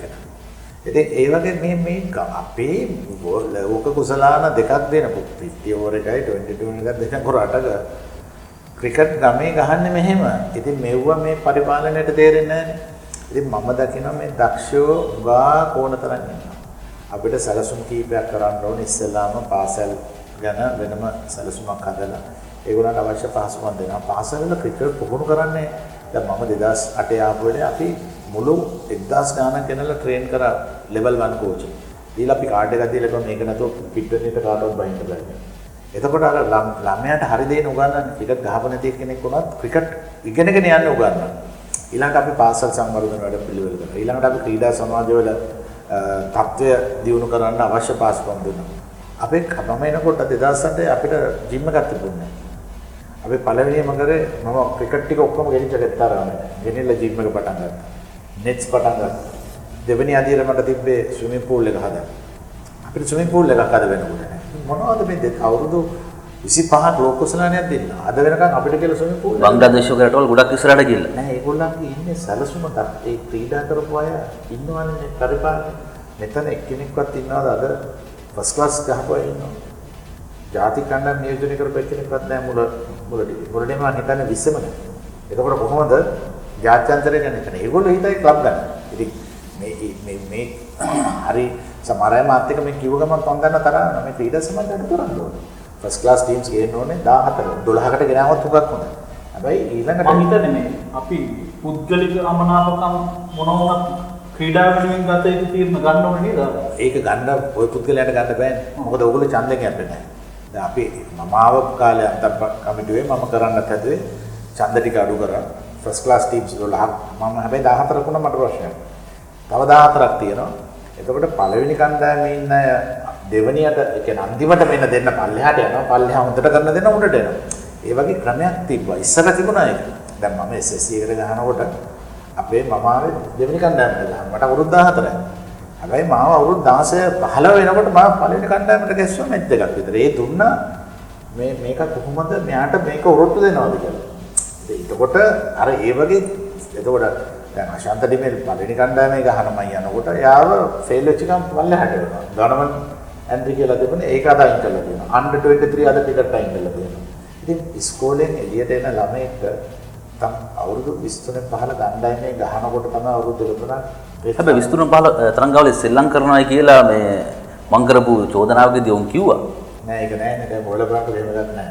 අපි ගහන ගාලා අන්ඩර් 25 තිබුණ එක අන්ඩර් 23 කර ඒක හොඳයි. මොකද අර අන්ඩර් 25 වෙනකොට පළවෙනි ටීම් වල ගහන අය 6 දෙනෙක් 7 දෙනෙක් ගහනවා. එතකොට අර ඉස්කෝලෙන් එළියට එන ළමයින්ට ගහන්න විදිහක් නෑ. ඉතින් අර අවුරුදු 19 ඉස්කෝලෙන් එළියට එන ළමයි මේ අන්ඩර් 23 ගහලා හොඳට කරොත් තමයි උඩ එකට යන්න පුළුවන්. ඒකයි මේ දැක්ම කියන්නේ පිටට ගහලා දැකලා සුහඳ දැනෙලා ඒක ඔක්කොම තියෙනවා. මේගොල්ලෝ මේ AC කාමරවල කෝට් දාගෙන ටයි දාගෙන ICC එකට ගිහිල්ලා පුරුවට කරගිලා එන එක නෙමෙයිනේ වැඩේ. මේ වැඩේ ක්‍රිකට් ගැනනේ කතා කරනවා. අපි ක්‍රිකට් ගැන අපි මොනවද කතා කරලා තියෙන්නේ? දැන් LPL එක ගැන අපි පොඩ්ඩක් කියන්න. අවුරුදු ගැව්වා අවුරුදු 40 ගානක් අවුරුදු 50 ගානක අර මොනා පටේ කියන ඉන්දියාවේ පාස් බෝල කෙනෙක් ගාව අවුරුදු 10කට ක්‍රිකට් ගහන්න. ඉර්ෆාන් පතාන්. මං කිව්වේ ඉර්ෆාන් පතාන්. ගාව. එතකොට තව මං ගාව සනතෙන් අරවින්දෝ සුමන්දේලා ට්‍රේන් කරා නම් ඔයිට වඩා හොඳට ගහන්න. අපිට ඔය ටීම් පහට දාන්න තිබ්බා අන්ඩර් 19 ප්ලේයර්ස්ලා දෙන්න ගන්න. අන්ඩර් 23 ප්ලේයර්ස්ලා දෙන්න ගන්න. දාලා කියන් තිබ්බා අන්ඩර් 19 එක්කෙනෙකු අන්ඩර් 23 එක්කෙනෙකු අනිවාර්යයෙන්ම ටීම් එකක ඉන්න ඕනේ. අර මේ IPL කරන්නේ ඒකනේ. ඒකනේ මේ ළමයි උඩට එන්නේ. දැන් ඉන්දියාවේ පාසල් පද්ධතිය අන්තිම නරකයි. අපේ පාසල් පද්ධතිය තියෙනවා. අපිට ෆවුන්ඩේෂන් එක හදලා තියෙනවා. මේ අපි ඇත්තටම කේක් එකක් කියනවා උඩට මේක අයිසිං කරන්න විතරයි මෙතන තියෙන්නේ. දැන් මම ඉස්කෝලෙන් එනකොට මම පළවෙනි ටෙස්ට් මැච් එකට ගහනකොට මට තේරුණා මම තාම මදි කියලා. හැබැයි මට ඕන එකෙක් එක්ක ගහන්න පුළුවන් තාත්තේ. එංගලන්තේ ෆාස්ට් බෝලර් වලට උනම මම බෑට් නදුව ගැහුවා. අද එහෙම නෙමෙයි. අද මේ ළමයි අද අපි බලනකොට පාසල් වල ඉන්න ළමයි අපි ඒ දවස්වල මම මතකයි මම ගහන කාලේ රොෂාන් ගුරා අරවින්දලා ගහන්නේ ජූනියර් ක්‍රිකට්. අපි දන්නවා මේ ළමයි කවදාද උඩට එනවා කියලා. ඒ වගේ ගොඩක් ඒ තන් හතපුවා උඩට ආවා. කීප දෙනෙක් වයි අතරමඟ නැති වෙලා ගියා. හැබැයි ඔය පද්ධතිය හරි විදිහට ක්‍රියාත්මක කරගන්න දැනුමක් තියෙන්න ඕනේ. ඉතින් මේක තමයි අපි හැමදාම කතා කරනදේ. ඔය අවුරුදු මාස 6ක් විතර යනකොට මෙව එක තැනකට හදලා ගේන්න පුළුවන්. ඒක ක්‍රියාත්මක කරන්න පුළුවන්. ක්‍රීඩා සමාජ තරහවේ මෙවුවෙන් ජීවත් වෙන මිනිස්සු තරහවේ ඔය බොරුවට බෝඩ් එකේ නිකන් පඩි අරන් ඉන්න මිනිස්සුන්ට ගෙදර යන්න වෙනවා. මම ජාත්‍යන්තරයේ හොඳයි ඉන්නවනම් හිටියට මට ප්‍රශ්නයක් නැහැ. මට ඊට වඩා මේ රටේ ඉන්න ඕන තරම් හොඳ කෝචස් හොඳට හදලා දෙන්න පුළුවන්. අවුරුදු දෙකක් දුන්නොත් මම හදලා දෙන්නම්. හැබැයි මම ලංකාවේ මිනිස්සු අතර ජනප්‍රියම පුද්ගලයෙක් වෙයි. හැබැයි මේ ක්‍රිකට් ක්ලබ් එක දිස්ත්‍රික් එක මාව තරම් ක්‍රිකට් පෙන්වන්න බැරි මිනිහෙක් අවුරුදු දෙකකින් හැදෙනවා. දැන් ඒ වගේ මේ දවස්වල මේ සමාජ මාධ්‍ය ප්‍රධාන මාධ්‍යයේ ලොකුම ආකෘතාව මේ ෆිට්නස් කියන එක. හැබැයි අපි මේ ෆිට්නස් කියන කතාව ඉස්සෙල්ලා සීමා වෙලා තිබ්බේ කණ්ඩායම් වලට ක්‍රීඩකින් සහ පාලක මණ්ඩලයට. ක්‍රීඩා ලෝලින් මේ ෆිට්නස් ගැන කතා කරන්න ගියේ නැහැ කවදාවත් ක්‍රීඩකින්ගේ. ඒකට හේතු වුණේ දැන් ඔබලා ක්‍රීඩා කරන කාලේ ලොකු කාලයක් එහෙම මේ තුවාල වලට ලක් වෙලා එළියේ හිටියේ නැහැ. දිගටම සෙල්ලම් කර අරවින්ද ඔබ. දැන් එහෙම මේ ෆිට්නස් ගැන කතා නොකරන අවධියක දැන් ඇයි මිනිස්සු මේ ෆිට්නස් ගැන කතා කරන්න පටන් ගන්න තියෙන්නේ? මිනිස්සු නෙමෙයි මේක පටන් ගත්තේ. අපේ මිනිස්සුන්ට ෆිට්නස් එකක් නැහැ. අපේ මිනිස්සු ලකුණු ගහන්න විකට් ගන්න. කියලා ලකුණු ටික ගන්නවා නම් විකට් ටික ගන්නවා නම් මැච් දිනනවා නම් ඒගොල්ලන්ට ෆිට්ද නැද්ද අදාළ නැහැ. අද ළමයි රන්ස් ගහන්නෙත් නැහැ. ෆිටුත් නැහැ. විකට් ගන්නෙත් නැහැ. එතකොට මේ මිනිස්සු කල්පනා කරනවා යම මොනවද මෙච්චර කරන්නේ කියලා. හැබැයි දැන් විකට් සභාපති හැමදාම කියන අපි හොඳට කියනවා. අපි ඒගොල්ලම ගෙවීම නෙමෙයි වැඩ ගන්නවා. එතකොට මේ ක්‍රීඩකයෝන්ගේ ෆිට්නස් නැති වෙනකොට ඒකට වග කියන්න ඕනේ කවුද? ඒ වග කියන පුද්ගලයෝ මොනවද වෙන්නේ? ඉතින් ඔය ෆිට්නස් දැන් මම දකින්න එක තව දුර්වලතාවයක් එතන තියෙන්නේ. මම දැක්ක මොකද්ද මේ විනාඩි 8යි 30කින් කිලෝමීටර දෙකක්. කිලෝමීටර ඉතින් උඩට හොඳයි. ඔය ඉන්න හොඳම ඇත්ලීට්ස් ටික දාලා ඕක දුවලා ඒගොල්ලන්ගේ මැච් එක ගස්සන්න. හොඳ ඇඟවල් ලස්සන තියෙන. මේ මානසිකත්වයක් තේරෙන්නේ නැති මේ පුද්ගලයන් මේව කතා කරන්නේ. මම හිටියනම් කියන්නේ පැයකමාර බෝල් කරන්න පුළුවන් මිනිහා. එයාගේ බෝලින් ස්පීඩ් එක අපි කියමුකෝ 130යි කියන්නේ. 125 135 අතර බෝල් කරන්න ඕන පැයකමාර. එතෙන්ට එනකම් මම ගස්සන්නේ. පැයකමාර බැට් කරන්න බැරි එකව ගස්සන්නේ. ඔය අපි ගහන්නේ ටිකනේ. ඉතින් මම කියන්නේ නැත්නම් ඔය මොඩල් ලයින් ලස්සන ඇඟවල් තියෙන අර මොනවද කැලි 3ද 5ද තියෙනවා. මොකද six pack කට්ටිය දාලා ලස්සනට ගහලා ඇඟ පෙන්නන්න නම් මේ ක්‍රිකට් පරිපාලනයේ මේක තීරෙන්නේ නැත්තම් දෙයියනේ මොන්නේ මේ ක්‍රිකට් දුවන්නේ ඉතින් කොහෙද ක්‍රිකට් හදන්නේ ඉතින් දැන් අර මේ රටේ මිනිස්සුන්ට මාධ්‍ය හරහා පෙන්නවා අපේ මිනිස්සුන්ට අපේ ක්‍රිකටර්ස්ලා ෆිට නැහැ කියලා. ඒකකොට තමයි අපේ ප්‍රේක්ෂකයන්ට හෙට මැච් එක දිනන්නේ. කිලෝ 200 දැන් අර වෙස්ට් ඉන්ඩීස් ගහනවා අත විකට් ගන්නවා. කොන්වෝල්. දැන් මමත් බලද්දී දුලිප් මෙන්ඩිස් මහත්තයෙක් ගැහුවා. කවුරුත් අපේ ෆිට්නස් ඩේවිඩ් බූන් වගේ ක්‍රීඩකයෝ කියනවා. අපි කවුරුත් ඒව ගැන කතා කරන්නේ මොකද අපි ලකුණු ගන්නවා අපි දුවන ඔක්කොම වඩායි. අනිත් එක තමයි ෆිට්නස්. ඔය වගේ අවස්ථාවක් ආව නේද අර්ජුනයි මේ 94 වර්ෂයේ අරවින්ද සිල්වා ෆිට්නස් නැතුව ඉවත් කරනවා. ක්‍රීඩක තුන්දෙනෙක් අයින් වුණානේ. ඒකට ප්‍රධාන හේතුව මොනේ? ඒ කාලේ හිටපු ක්‍රීඩා ඇමතිවරයාට කොහෙද යන මුට්ටේ ගිහිල්ලා කිව්වා මෙන්න මේගොල්ලන්ව දුවවන්න කියලා. මොකක්ද එකකින් අපි ෆිට්නස් ටෙස්ට් එකක්. ඉතින් හිතන්නකො මම ෆිට්නස් ටෙස්ට් එක පාස් වුණා අරවින්ද පේනවා. ඉතින් මට වඩා අරවින්ද ෆිට් කොහොමද? ඉතින් අරවින්ද පැය දෙකක් දවස් දෙකක් බැට් කරනවා කිසිම දෙයක් නැහැ. ඉතින් මම හිතන්නේ ඒකට තිබ්බ ආර් ප්‍රේමදාස කුසලානේ තිබුණා ඒ කාලේ. ඔව් ඒ කාලේ තිබ්බා. අවසාන මාතරමේදී අර්ධ ශතකයේ පුද්ගලම නෑ මම ඒකත් පෙන්නවා. මම කිව්වා මෙතන මේ ඩීප් ටෙස්ට් එකයි අර කිලෝමීටර් දෙක දුවන්න නෙමෙයිනේ අපිට ඕනේ. අපිට මම හිත තෝරනවා මම බලනවා. දැන් හොඳම උදාහරණය කමින්ද ලොරස් ප්‍රමෝදය එරික් උපචාන්ත දුලිප් ලියනගේ පුෂ්පා දෙකමාරට අපි ගෝලින් පටන් ගත්තා මේගොල්ලෝ නවතින 4ට. කවදාවත් අඩපැටල තියනවා. මට මතකයි වාස්ලා ඉන්ජරිස් එනවා හරි කලාතුරකින් ප්‍රමෝදයට නම් මට මතකත් නැහැ. ඔය ළමයින්ට ඉන්ජරිස් එන්නේ නැත්නම් මොකද ඒගොල්ලෝ ක්‍රිකට් ෆිට්නස් ඊළඟට අපි හැන්දෑවේ ඔය ඉවරුණාට පස්සේ 5:45 මාර විතර එනවා. ෆීල්ඩින් සෙෂන් එකක් ගන්නවා අන්න ෆිට්නස්. දැන් අද මම දකින්න මම මේ පහුගිය කාලේ මට හරි දුකයි මේක මම කියන්න හොඳ නැහැ. බෝලර්ස්ලා බෝල දෙවෙනි බෝලේ දාලා තුන්වෙනි බෝලේ දාන්න යන්නේ මේ ස්පිනර්ලා. ගහතිලා. ඉතින් අපේ කාලේ ඒව තිබුණේ නැහැ. අනිත් එක මේ ෆිට්නස් එකේ ප්‍රශ්න ඇති කරගත්තෙත් මේ මම හිතන්නේ මේ ක්‍රිකට් ප්‍රශ්නේ ફોකස් එක යවුවා ප්ලේයර්ස්ලාට. ප්ලේයර්ස්ලාගේ ෆිට්නස් නැහැ, ප්ලේයර්ස්ලාගේ ඩිසිප්ලින් නැති එක මට පේනවා. ඔය ක්‍රමයෙන් මම 2008 වෙනස් කරන්න හැදුවේ. ඔය පච්ච කොටාගෙන කරාබු දාගෙන ක්‍රිකට් ගහන්න එනකොට මම කිව්වා මේක විනාශයකට යන්නේ. මම IPL යන්න හදනකොට රටට ගහන්න නැතුව මම කිව්වා ක්‍රිකට් විනාශයකට යන්නේ. ඒ දවස්වල ඉන්න ජනාධිපතිතුමාද ක්‍රීඩාමන්ත්‍රීතුමාද වෙන්නේ. අද ඔය විපාක අද බලන්නකො ක්‍රීඩකයන්ගේ තියෙන ඔක්කොම පච්ච කොටපු කරාබු දාපුවා ඉන්නවා රකුණු ගහනවා නැහැ. ඉතින් අපිට ඕනේ එහෙමද? අපිට ගිහින් ගමකට අපිට අයිකොන් එකක් පෙන්වන්න පුළුවන්. අපිට අයිකොන් එකක් ළමයින්ව ගෙනිහිල්ලා පෙන්වන්න පුළුවන්. මෙන්න මේ වගේ තමයි ක්‍රීඩාවේ හැදෙන්න ඕනේ කියලා. අර ළමයා බලනවා මෙතන පච්චයක් කොටන අම්මට කියලා ගියයි මේක පච්චයක් කොටාගෙන යන්න ඕනේ නේද ඉස්කෝලේ කියලා. මේක ඇත්ත මානසිකත්වය මේක අපිට මේක තේරුම් ගන්න ඕනේ. ඒක ක්‍රීඩාවේ ලෝකයේ යන ට්‍රෙන්ඩ් එක නෙවෙයිද? මෙහෙමනේ අපේ රටේ සංස්කෘතියක් තියෙනවානේ. අපි සුද්ධ කරන පිටරටුම් කරන හැමදේම අපි කරන්න ඕනේ නැහැ. අපි කරන්නේ ඔක්කොම පිටරටුම්ගෙන් කුණු කොටවල් ටික මෙහි ගන්නවා. මේක මේ ක්‍රීඩා විතර නෙමෙයි මේ රටට ඇදගෙන. හැබැයි අර්ජුනයි මේ ওই කතාව අපි ඒගොල්ලෝගේ නරක දේවල් ගන්න හොඳ නැහැ. මම කියන්නේ තාක්ෂණය උඩ කියන්නේ අපි එතනදී ක්‍රීඩාව වෙනස් වෙන්න ඕනේ නැද්ද? නෑ ක්‍රීඩාව පච්චකොටලයි කරඹුදානේ ක්‍රීඩාව නෙමෙයි. නමුත් අපේ ස්ටෑන්ඩඩ්ස් දැන් ඒකනේ මම හැමදාම කියන්නේ ට්‍රේනර්ස්ලා වගේ අය. සමහරවිට ඒගොල්ලන්ගේ තාක්ෂණය අපිට වඩා වෙනස්. ඒගොල්ලන්ගෙන් කියන්නේ ඇලෙක්ස් කොන්ඩෝරි මේ රටට ආපු එක තමයි වර්ල්ඩ් කප් එක දිනන්න වෙච්ච එක හොඳ සාධකයක්. මොකද අපිව ෆිට කරනවා. අපිට ක්‍රිකට් ෆිට්නස් වලට අමතරව අනෙක් ෆිට්නස් කෑම අඩු කෙරෙව්වා ඒවත් කෙරෙව්වා. ඇත්තටම ඒ වගේ ක්‍රමයක් දැන් අපි දන්නවා තාක්ෂණය අතින් පිටරටවල් අපිට වඩා ඉස්සරහට ඉන්නවනේ. එතකොට අපි එහෙම කෙනෙක්ව අරගෙන අපි ඒගොල්ලන් වගේ ඉන්න ඕනේ. අපේ ටීම් එක හදන්න නෙමෙයි. අපේ ඉන්න ට්‍රේනර්ස්ලා අපේ ඉන්න කෝච් වෙන්න ඕනේ. අපේ කෝච්ලා වාදන්න.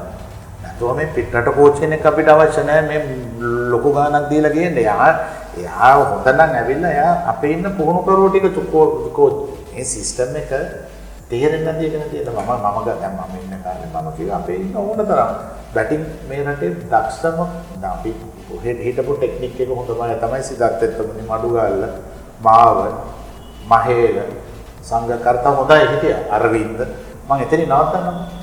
ඉතින් මේ කෙනෙක්ට බැරිද අපේ බැටිං කෝච් වෙන්න? එතකොට අපේ මේ රටේ චමින්ද වාස්ලා ශාන්ත ඩිමෙල්ලා රමේෂ් රත්නායකලා වගේ හොඳ බහස් බෝලර්ලා ඉන්නවා. ඊළඟට මේ ක්‍රිකට් ගැන දැනුම තියෙන මිනිස්සු නැද්ද මේ රටේ? මහේල කියලා මුම්බයි කෝච් කරනවා. මම එකට වෙලා තියෙන එකයි. දැන් මම තවත් අභියෝගයක් දෙනවා. මම හිට ආවා. මම මහේලට සංගතේ කතා කරලා කියනවා ඔයා බාර ගන්න දෙන්න. මහේල ලක්ෂ 100ක් දෙන්න මාසෙකට. කමන්නේ. කමන්නේ නැහැ. අපේ එකේ මුන්නේ දෙන්නේ. අපි මේ සුද්දේකුර ලක්ෂ මේ 80ක් 90ක් දෙන එකේ මම අපේ රටට ගහපු එකනට දුන්නා නම් ලක්ෂ 100ක් කමන්නේ නැහැ. ඒකට මහේල කියන්නේ මට ලක්ෂ 100ක් ඕනේ මට 50ක් දෙන්න මම කරන්නම් කියලා. සමහරවිට කරයි නොකර දැන් සංගත කියනවා මේ හදලා දෙන්න ඩිරෙක්ටර් වෙන්න ඔය අවුරුද්දකට. ඇවිල්ලා කරන්න කියන්නේ. දැන් මම මේ අපි මේ කරන්නේ මොකද? අපි මේ ඡන්දයකට යන්නේ මොකද? මේ රටේ මිනිස්සුන්ට දෙන්නත් මෙතන මේක මේ සිස්ටම් එක හරිය නැහැ. ඉතින් අවුරුදු 20ක් මම මේක දැකලා. දැන් මම තීරණයක් ගත්තා මම ඡන්දයකට නම් එන්නේ නැහැ කියලා. මොකද ඡන්දයකට ඇවිල්ලා ආයි මම නිකන් ලැජ්ජ වෙන්න ඕනේ නැහැ. ඊට වඩා හොඳයි මගේ වැඩ ටික කරලා මම තව මාස 6ක් දැන් ආව ගම්පහ දිස්ත්‍රික්කයේ අපි රටේ එක්සත් ජාතික පක්ෂ කරදුනා. මම එක්සත් ජාතික පක්ෂයේ හිටිය ප්‍රතිපත්තියක්. ඉතින් මම දේශපාලන කතා කරනවා නේ. මම ටික කාලයක් ඉන්නවනේ පස්සට වෙලා මම ඉඳලා දේශපාලනේ තව ටික කාලයක් යනකොට මම අතට පාර ගන්නවා දැන්. ඉතින් මම මේ ලයින් එක වෙනම හදලා නමුත් ක්‍රිකට් ලයින් එකේ නාම රාජපක්ෂ මහත්තයාට වගේ ගෝඨාභය රාජපක්ෂ මහත්තයාට හරි හිතනවා නම් මහින්ද රාජපක්ෂ මහත්තයාට හරි මේකට මේක දීලා හදන්න පුළුවන් වෙයි බාර අරන් කරන්න කියලා කිව්ව දවසට මම ඒකත් බාර අරන් කරනවා. එතකොට මම මේක ફોකස් එකේ තැන්න දීලා හැබැයි මගේ ටීම් එක දුන්නා. මොකද මම දන්නවා මෙතන ඉන්න හොඳ ආයෙ ටිකක් එන්න එළියට ගන්න. ඊළඟට ව්‍යවස්ථාව වෙනස් කරන්න වෙනම ටීම් එකක් හදලා අපි ඒගොල්ලන්ට කාලයක් දෙන්න ඕනේ. මේක ඉවර කරන්න දෙන්න. ඒ දෙක කරලා අපි ක්‍රීඩා අමාත්‍යාලයට ඒක බාර දීලා පාර්ලිමේන්තුවට ගෙනාවා. පමතක් ගන්න. මේ ලොකු මේ දේවල් නෙමෙයි චූටි දේවල් ලොකුවට පෙන්වන්න හදනවා. පුංචි කාරණාවක් එකතු කරමු මංජුල මේ ෆිට්නස් කියන කතා කරනකොට මේ සාමාන්‍යයෙන් කාලයක් එනකොට මේ මොකක් හරි ප්‍රශ්නයක් එනකොට අපේ රටේ දැකලා තියෙන විග්‍රහ තාවකාලික විසඳුම් දෙන අලුත් කෝච් කෙනෙක් කෙනවා ෆිට්නස් වලට එයා දෙනවා වර්ක් ලෝඩ් එකක් වැඩි ක්‍රීඩකයෝ අපහසුතාවයටපත් වෙනවා. දැන් ආරංචි වෙන විදිහට මේ අලුත් ෆිට්නස් කෝච් දෙන මේ වර්ක් ලෝඩ් එක වැඩි වෙලා ක්‍රීඩකයෝ ආබාධ වලට ගොඩක් බොදු වෙනවා. අර්ජුනයිට වාර්තා වෙලා තියෙනවා. නෑ මම ඒකම වෙන්න පුළුවන් දැන් මේගොල්ලෝ ඉන්න මිනිස්සයා දන්නේ නැහැ නේ මොකද මෙතන තත්ත්වය කියලා මේගොල්ලෝ අවුරුදු දෙකක් මොනවද කරේ කියලා. දැන් මම දැක්ක සමහර අය කියන කොරෝනා කාලේ අපිට තිබුණා මේ ඉන්න 20ක් ඉන්නවා නම් ඒ 20ට ජිම් එකකට සල්ලි දෙන්න තිබුණා. ජිම් එක කියන්නේ ලොකු දේවල් ඕනේ. අපි ගමු සයිකල් එකක්ද, වේට්ස් ටිකක්ද. අපි ගමු ලක්ෂ 25 ගාන හැම ළමයටම දෙනවා ගෙදර ජිම් එකක් කියලා. අපි එනවා බලන්න. අපි දෙනවා මේ ඡන්ද වලට මිලියන ගණන් දෙනවා. මේ ක්‍රීඩකයෝ 25 කාලයකට කරලා අපි කිව්වා නම් ඕගොල්ලෝ අපේ කොන්ට්‍රැක්ටර් ප්ලේයර්ස්. ඔය 25ට අපි අවශ්‍ය බාන් දැන් මගේ ෆිට්නස් ඉස්සර අනිත් අයගේ ෆිට්නස් වගේ නෙමෙයි. දැන් මාව ඔය 70 ගණන් කවදාවත් ඇලෙක්ස් යුවේ නැහැ. මාව කරේ ස්පීඩ් දෙවි. හැබැයි සෝමානකට එක දවසක් මාව රත් බලන්න ඉඳලා දුවනවා පාර දෙකේ. අපි එහෙම කරලා තිබුණා. අපේ මේ සමහර අය රත් බලන්නේ නෙමෙයි සමහර අය යනවා මොරටෝ පැත්තෙන් දුවනවා. අපේ ෆාස්ට් බෝල් එකේ මොරටෙන් පටන් ගන්නවා. ඉතින් අපි බහිනවා රත් බලන්න. ඉතින් මම අරවින්දලා අපි පටන් ගන්න රත් බලන්න ඉඳලා. අපි මගේ ෆාස්ට් බෝල් එකේ මොරටෝ ඉඳලා. අයක් කමාරට අපි පාරේ දුවනවා සතියකට සාරා. අපි ඊළඟට මොහොතේ දුවනවා. අපි මේ ෆිට්නස් එක මූලික මුල් දවස්වල මේක හරි හිසරදයක් වුණා. හැබැයි අපි එන්න ඒක හැඩගැහුණ කරන්නේ අපි මේක මේ ආස්වාදයක් ලැබුණා. අපි ඇත්තටම අර එන්ජොයි කරන්න ගත්තා ඒක. ඕකම වුණා අපේ ෆීල්ඩින් වල. අපි ෆීල්ඩින් ඉස්සර රන්දිත් ෆර්නැන්ඩෝයි ඩුලිත් බෙන්ඩිස් තමයි ෆීල්ඩින් ගන්න. මුල දවස්වල පහට විතර එනවා මේ දෙන්න එනකොට අපි බයිනවා නේ මුන් දෙන්න එනවා. ඊට වඩා නරක දේවල් කියන්නේ. මේ අපිට තේරුණා මේ මිනිස්සු දෙන්න හින්දා අපේ ෆීල්ඩින් මේ වෙනවා අපේ ක්‍රිකට් දියුණු වෙනවා. අපේ ස්ටෑන්ඩඩ්ස් උත් වැඩි වෙනවා. ඊට පස්සේ මේ දෙන්න නැති වෙනකොට අපි බලනවා මොකද නැති කෝල් ඇදලා බලනවා මොකද රංජිත් සර් නැත්තේ මොකද රිප්ලයි නැත්තේ කියලා. අර ඒ වගේ මේ මෙවට ළමයි තේරුම් ගන්න. මොකද මේ කමවල ඉඳලා කොල්ලෝ. දැන් ඔයගොල්ලෝ මේ පහුගිය කාලේ මම දැක්ක මාධ්‍යෙන් හරියට අර මෙන්ඩිස් ළමයාට හරියට ඒ ළමයා ඇත්තටම මම බැලුවා ගිහිල්ලා මේ එයාගේ ක්‍රිකට් ඉතිහාසය බලපුවා හොඳට කරපු ළමයෙක්. හැබැයි එයා එක තැනකදී මොකක් හරි වරදක් වුණා. ඉතින් ඒව හදාගන්න අපි දැනගන්න ඕනේ. එයාගේ තාක්ෂණය අපි බලන්න ඕනේ මොකක්ද මේ රටේ අරවින්දට කතා කරලා ඒ ළමයාට යවුවනම් අරවින්ද ළඟට පොඩ්ඩක් උදව් කරන්න කියලා කරනවා. මාව ළඟට යවුවනම් කරනවා. අපි ළඟට යවුවනම් කරනවා. මොකක්ද දෙනෙක්ට තියෙන අපේ ක්‍රිකට් වල ක්‍රිකට් ප්‍රශ්නයක් නෙමෙයි. ටෙක්නික් ප්‍රශ්නයක් නෙමෙයි. මෙන්න මෙතන ප්‍රශ්න තියෙනවා. මේක හදන්න ඕනේ. මම 96 වර්ල්ඩ් කප් එකක් දිරන්න නායකත්වය ගන්නකොට මගේ හිටපු ළමයින්ගෙන් මම හැදුවේ පොළොටි අනිත් ඒවා. ඒ වගේම අවසාන වශයෙන් දැන් 96 ලෝක කුසලානේ දිනලා වසර 25ක් ගත වෙනවා. දැන් 25 වෙනුවෙන් ඔබලා යම් කාර්යයක් කිරීමට සූදානම් වෙනවා. ඒ ගැන රටේ ජනතාව දැනුවත් කරන්න මම හිතන්නේ මොකද අවුරුදු 25ක් කියන්නේ 96 ඉපදුණු ළමයෙක් දැන් තරුණයි. ඒගොල්ලෝ දන්නේ නැහැ මේක කොහොමද උනේ කියලා. ඒගොල්ලෝ අනිවාර්යෙන් මේක ගැන දැනගන්න ඕනේ. නෑ අපි ඇත්තටම මේ දැනට සැලසුම් කරගෙන ඉන්නවා මාධ්‍ය ඒ කියන්නේ මේ ටීවී ෂෝස් දෙකක් විතර කරන්න.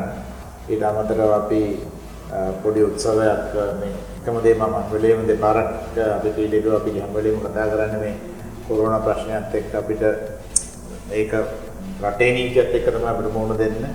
අපේ ලොකු බලාපොරොත්තුවක් තියෙනවා 27 28 කියන මම හිතන්නේ ඒ සෙන්සුරාදා දවස් එකේ යාපනයට ගිහලා යාපනයේ අපි 14 දිනකින් මම හිතන්නේ 12ක් 11ක් විතර තමයි අනිත් පිටරට තරගයක් වත්තනේ අපි යාපනයේ ඉන්න ක්‍රිකට් කණ්ඩායමක් එක්ක. ඊට අමතරව අපේ ඉල්ලීම් කීපයක් කරලා තියෙනවා සමහර ක්‍රීඩා සමාජවල. දැන් කෝස් ක්‍රිකට් සමාජය අපිට දීලා තියෙනවා මේ ඒගොල්ලන්ගේ ලයිෆ් මෙම්බර්ෂිප් එකක් දීලා දෙනවා අපි 14 දෙනාට. SSC ක්‍රීඩා සමාජයත් ඒ වගේ එකක් සාකච්ඡා කරනවා. මේ වගේ තවත් මේ රටේ සමහර තැන් වලින් අපිට ආරාධනා ලැබිලා තියෙනවා මේ ටීම් එකම පුළුවන් නම් හරි කීප දෙනෙක් හරි එන්න. ගස් වගේක් හිටවන්න තියෙනවා. ඉතින් අපි ඒව මේ දවස් අපි මම හිතන්නේ 15 වෙනිදා ඉඳලා මේ මාසේ අද වෙනකම් මාර්ච් මාසයේ වෙනකම් ඒ දවස් 15 අපි ගොඩක් වෙලාවට මේක අර ඉතිහාසය මතක් කරලා දෙනවා වගේම අනාගතේ අපි යන්න ඕනේ කොතනද කියන එක අපි පොඩි වැඩසටහනක් කරගෙන. එහෙනම් බොහොම ස්තුතියි අර්ජුනයි. අපි නැවත මේ ක්‍රිකට් ක්‍රීඩාවේ අනාගතය ගැන ක්‍රිකට් ක්‍රීඩාවේ යන්න ඕන කොහේ දෙසටද සම්බන්ධයෙන් කතා බහ කරන්න ඔබතුමා යලි හමු වෙන්න බලාපොරොත්තු වෙනවා. මම හිතන්නේ ඔබගේ අදහස් වලට ලංකාවේ තරුණ පරම්පරාව සහ ක්‍රීඩා වලින් දැඩි ඉල්ලුමක් සහ දැඩි ආදරය කරන බොහෝ වෙලාවට මේ ඔබ කියන කාරණාවලටයි මෙහෙම කරන්නේ නැත්තේ කියලා. ඉතින් ඒ ගැන කතා බහ කරන්න අනාගතයේදී නැවත හමු වෙන්න බලාපොරොත්තු වෙනවා. බොහොම ස්තුතියි. එහෙනම් අපි සූදානම් VFM ස්පෝර්ට්ස් සෙන්ටර් නිමා කරන්නට යලිත් ලබන සෙනසුරාදා හමු වෙන්න බලාපොරොත්තු වෙන ඔබ සැමට සුබ සන්ධ්‍යාවක්.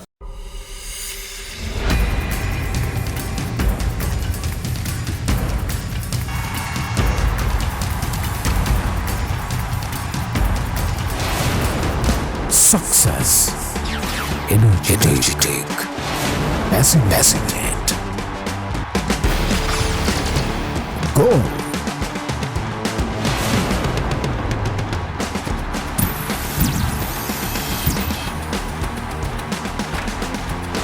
VFM Sports Center.